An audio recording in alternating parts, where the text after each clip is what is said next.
Love songs made her legendary, yet she never sang "Here Comes the Bride." How could a woman with 10 Grammys, platinum sales, and romances splashed across magazine covers slip the wedding aisle altogether?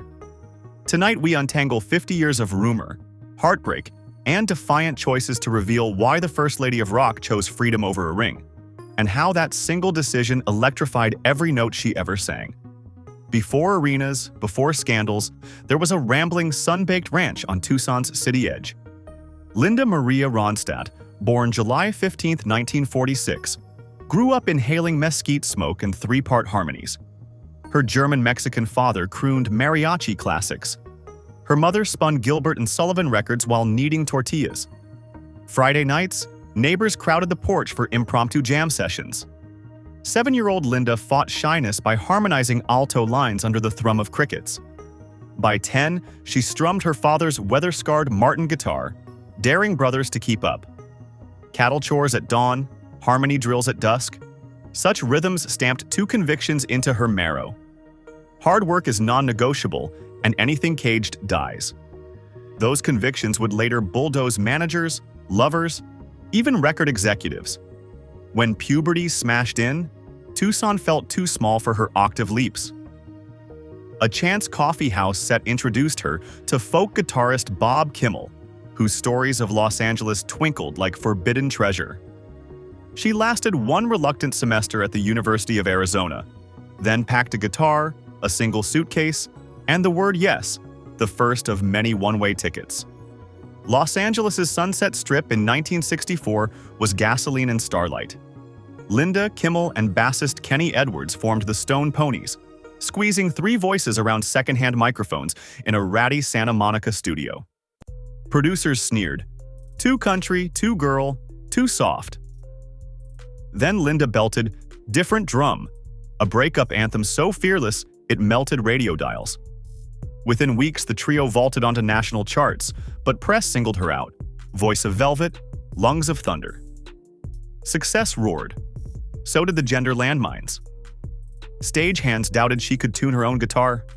Critics praised her beauty first, musicianship second. Linda retaliated the only way she knew, outworking every band in the lineup. She rehearsed until sunrise, balanced microphones herself, and fired sound crews who mansplained monitors. Promoters complained. Box office numbers shut them up. Still, cost flashed on motel ceilings. Insomnia, endless fast food dinners, friendships abandoned. She confessed to a diary that applause felt like being electrocuted by love, thrilling, but it empties you out. Night after night, the emptying deepened, and she began to wonder, where could a permanent partner possibly fit inside a schedule printed in 3 time zone ink? First came J.D. Souther, songwriter, scooter racer, equal parts tender and combustible. They penned heartbreak ballads side by side, then rehearsed arguments louder than the amps. After J.D. flamed out, California's bachelor governor Jerry Brown strode in with cerebral charm and helicopter rides to campaign rallies. Reporters drooled. Linda rolled her eyes. She adored his intellect but despised security details shadowing her grocery runs.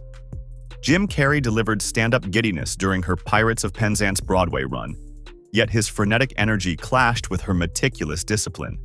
George Lucas seemed promising, quiet, wildly creative, possessed of a ranch that reminded her of Arizona. They lasted longer, but even intergalactic royalties couldn't rewrite touring physics. Weeks apart grew into months, and the distance devoured intimacy. Tabloids counted rings that never materialized. Linda counted lessons. Stardom gifted unlimited invitations, but not the stillness essential for trust. In an unguarded 1974 interview, she summed it up. Opportunities flash before your eyes every 3 seconds, and you're never around long enough to water a seed. Tour fatigue calcified the conviction she first felt on that dusty Tucson porch. Real life isn't background noise, it's the melody. In 1990, at 44, Linda filed adoption papers. When infant Mary Clementine clasped her finger, the decibel of applause faded forever. 4 years later, she rocked baby Carlos under a San Francisco skylight, whisper-singing Mexican lullabies banned by cranky neighbors. Motherhood rearranged the sheet music. She canceled festival slots if they collided with school recitals, built a travel grid that kept touring to long weekends, and refused all record deals requiring multi-continent launches. Critics accused her of sabotaging momentum. She laughed and drove the minivan to Little League. Los Angeles smogged her son's asthma. Paparazzi choked her daughter's walk to preschool. Solution? A pink stucco mission-style home back in Tucson, where saguaros outnumber reporters. She ping-ponged between that oasis and a fog-kissed Victorian in San Francisco's Pacific Heights. 2 cities, 2 children, 1 peaceful tempo. No spouse? No problem. It's easier to pilot my own plane than debate the flight plan, she told a friend. In 2013, a tremor betrayed her on a staircase. Diagnosis: Parkinson's. For a vocalist whose identity entwined with diaphragmatic control, the news sliced deep. Notes that once soared now stumbled. She retired from live singing, but not from life. With characteristic pragmatism, she studied neurological journals, adjusted cooking utensils for shaky mornings, and advocated tirelessly for research funding. Interviewers expected tears. She answered with quips. "My brain still sings," she smiled, "sometimes against my will." Last night it looped Frosty the Snowman for 4 hours. Torture. Humor masked pain, but also communicated something larger. Art is bigger than muscles. Music lives in memory, culture, children's bedtime playlists. Parkinson's stripped touring, yet granted contemplative acreage. She gardened heritage chilies, authored a memoir, Simple Dreams, and supervised a 2025 Netflix documentary crew intent on archiving her master tapes before analog decay erases them. Ironically, losing her public voice amplified the private one, and it kept insisting that compromise still felt like sand in gears. Why single? Gossip merchants cycled theories: secret orientation, lingering heartbreak, covert vow of celibacy. Linda shrugged. Labels were for record sleeves. On NPR, she clarified with desert-dry wit, "I wanted loyalty, humor, and music that rattled my bones. I never found all 3 in one body." Her bar wasn't impossibly high, it was precisely tuned.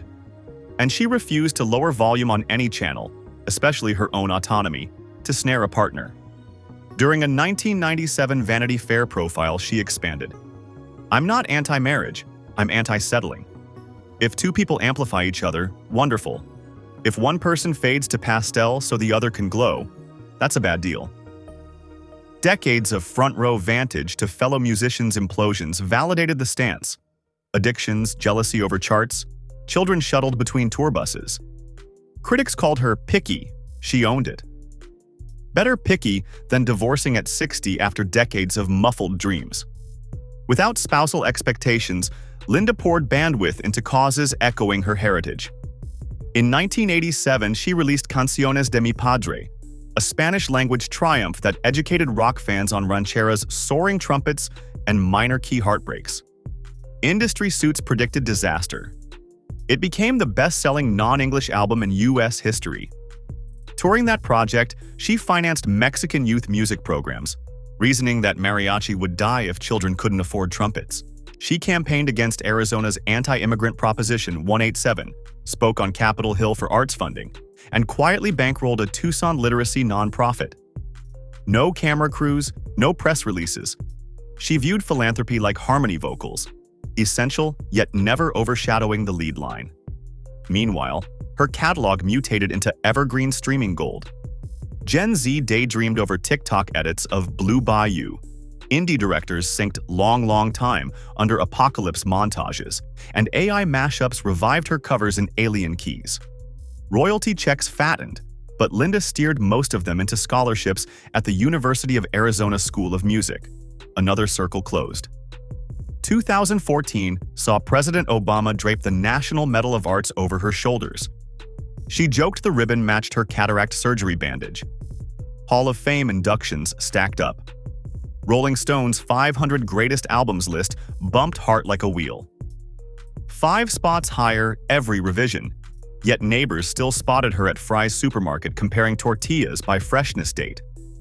As eighth decade sunsets redden her desert, Linda blesses a life most brides never risk.